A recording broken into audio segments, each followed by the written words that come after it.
proposed, after clause 22, insert the new clause, the words as printed on the martial list.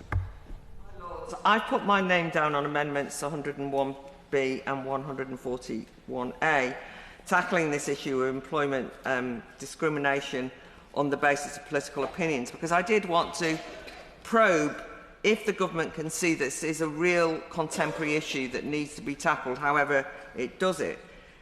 We know from the history of the Labour movement that in the bad old days, as it were, attacking people's employment rights, sacking them, suspending them, were used by employers to discipline the workforce, and they were often focused on people who had the wrong views in the workplace. Often the trade union organisers who were involved in left-wing parties and so on were the ones who were targeted. And we had McCarthyite-type purges, Red Scares, anti-trade union blacklists of individuals in workplaces. Shocking, but, you know, those were the bad old days. Wouldn't happen today.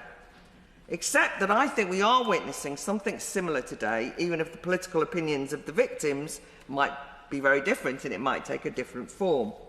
And I think that this is an under-discussed phenomenon that's very real, and I hope this bill would look at, the government will see that this bill is a way of tackling it. In today's culture in general, rather than diverse opinions being seen as a healthy sign of a thriving democratic climate, and pluralism is something that we should aspire to, rather now it seems that there's this idea that a uniformity of viewpoints is healthy, that we all agree, so it's social harmony. But actually that's possibly because some people know that if they speak up and deviate from the agreed narrative, that they will actually find themselves ostracised and demonised. I sadly missed the opportunity to speak on the UK-EU deal earlier in this House. I only arrived after it started because I just returned from, ironically, speaking on free speech in Brussels. A combination of having been in Brussels and walking in on that particular debate slightly triggered me, because it reminded me of the climate of conformity and how it can operate in the workplace. I actually wrote an article for the Spectator sometime after the referendum, in which I talked about silent Brexiteers, the numbers of people who were teachers, who were academics, who were health workers, who could not say that they voted to leave the European Union in a legal referendum because they knew that they would be driven out in many ways. And when that article was published, they said that, as the phrase goes, that it broke the internet. Because there was so much people just saying, I know. And people were stopping him on the street and saying, you wrote that article, I'm one of those people, but don't tell my boss. I mean, that was what it was like, right? I had a very interesting conversation, if you wouldn't mind me just doing this, with Patrick O'Flynn, the journalist, about this, who was very shrewd about what had happened in the media world, in which there were a lot of people who work in the media who, guess what, voted leave. You know, the majority of people in the country did. But they couldn't ever tell anyone, they had to be silent. And I mentioned Patrick O'Flynn just because, if you wouldn't mind me just paying tribute, he just died yesterday, 59 years old, total tragedy. He's one of the most brilliant commentators. And I just wanted to say, you know, I so miss him. He's a very dear friend, much admired. But the point was, he made the point, and he was very funny about it, that of course loads of people voted to leave the EU, but they couldn't say so in their workplace, certain workplaces. So I'm saying that because I think it's a bit of a trend that you can't say what you think.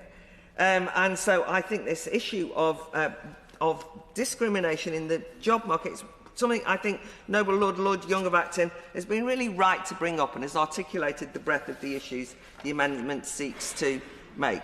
I thought it might be useful just to zoom in on one specific example because it's easier to get a head around it, and therefore I want to talk about the case of Saber Poursaidi, who is suing his former employer, a housing association, as we've just heard, for political discrimination. I want to declare an interest. I've known Saber for several years because he's been a regular, enthusiastic and very talented volunteer for the Academy of Ideas, particularly helping out with the Battle of Ideas Festival. Really dedicated to projects that are involved in education and open debate. He's in his mid-30s, a family man who's great community spirit and committed to public service. And I remember when he got the job as the housing officer at Hightown Housing Association in October 2023. It's a part-time post covering maternity leave, but he really was delighted, and he loved the work so much. He was delighted when he was therefore offered and subsequently got a permanent job as resident involvement officer on $37,000 a year. I say that because it was a good salary, great. He passed his probationary period with flying colours and a glowing praise from his manager, who wrote, "He has done himself and the team proud." Yet only hours after that interview, he was told that the permanent job had been withdrawn. What on earth could he have done? And at a subsequent meeting with Hightown's Director of Housing and Head of HR, Mr Pulsidi was informed that his public profile with the political party would give rise to a conflict of interest with the job and the Housing Association's values, as Lord Young has explained. Because he had disclosed that he was going to be the Reform Party's PPC for Harpenden and Berkhamsted constituency, as well as the party's county coordinator in a voluntary role. Now, I want to just counter any niggling prejudices in this place, not that there would be. Those people who may be thinking, oh, Reform Party, yes, I know what you mean, right? Before he was in the Reform Party, Saba was a Labour Party member and ran as a Labour Party local councillor in 2021. But to quote him, "Like a lot of people who were Labour and are now Reform, all I ever wanted was a better deal for working people. That's it." And it's a fair enough position to take, and the management of Hightown specifically cited, however, Reform's anti-immigration policies as incompatible with the Housing Association's values, because they house immigrants and support refugees. Such an insulting inference, isn't it? That a political position would translate into unprofessional behaviour, even though there was absolutely no evidence for that, even though Saba's father is Iranian, and Saba has a view on immigration that now is somewhere to the left of the Prime Minister's. But nonetheless, and also that Highbury Company Secretary Trudy Company Secretary previously had stood as a Labour Party councillor, is a local Labour ward representative, no trouble there, but actually maybe she should be now dealt with because Keir Starmer's recent speech on immigration probably is at odds with Hightown's values on refugees and immigration. I mean, where do we draw the line? That's the point I'm making.